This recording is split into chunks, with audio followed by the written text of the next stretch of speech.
Cinema நேயர்களுக்கு அன்பு வணக்கம். வெல்கம் டு எம்டி திரை.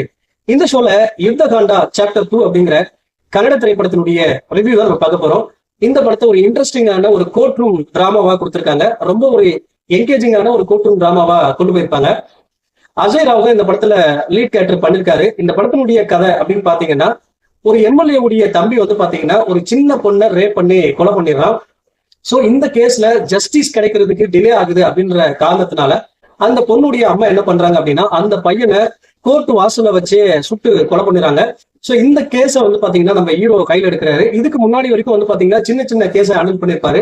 முதல் முறையா இந்த பெரிய கேஸை கையில எடுத்திருப்பாரு. இவருக்கு ஆப்போனண்டா வந்து பாத்தீங்கன்னா பிரகாஷ் பிலவாடி, இவர் வந்து ஒரு சீனியர் லாயரா இருப்பாரு. சோ இவரை எப்படி ஹேண்டில் பண்றாரு, இறுதியா இந்த கேஸ்ல ஜெயிச்சாரா இல்லையா, அண்ட் யாருக்கு என்ன ஆச்சு அப்படிங்கறதா இந்த படத்தினுடைய மீதி கதை.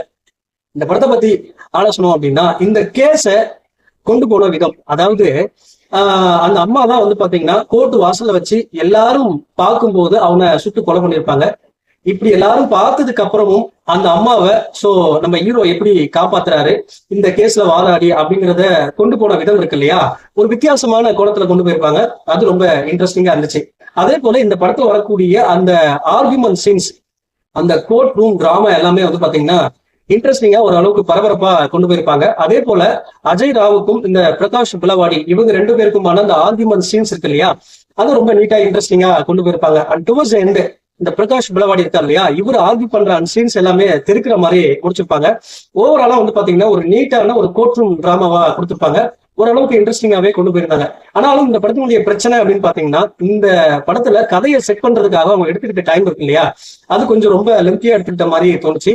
அதே போல வந்து பாத்தீங்கன்னா டுவர்ட்ஸ் தி எண்ட் அந்த ஹீரோ வந்து பாத்தீங்கன்னா எமோஷனலா இந்த கேஸை வந்து ஆர்கியூ பண்ணி முடிக்கிற மாதிரி கொண்டு போயிருப்பாங்க. அது ஒரு அளவுக்கு சினிமாட்டிக்கா கொண்டு போன மாதிரி ஒரு ஃபீல் இருந்துச்சு. அதே போல தேவையில்லாத இடத்துல சாங்ஸ் லோட் பண்ண மாதிரி ஒரு ஃபீல் இருந்துச்சு. ஸோ இதெல்லாம் இந்த படத்துல கொஞ்சம் தவிர்த்துக்கலாம் அப்படிங்கிற மாதிரி என்னுடைய கருத்து. ஓவராலா வந்து பாத்தீங்கன்னா ஒரு நீட்டான ஒரு கோர்ட் ரூம் டிராமாவா கொடுத்துருப்பாங்க. கண்டிப்பா ஒரு முறை ட்ரை பண்ணி பார்க்கலாம். இந்த படத்துக்கு எம்பி3 கொடுத்த ரேட்டிங் 5 to 2.9. அடுத்த ஒரு சந்திக்கிறேன். நன்றி, வணக்கம்.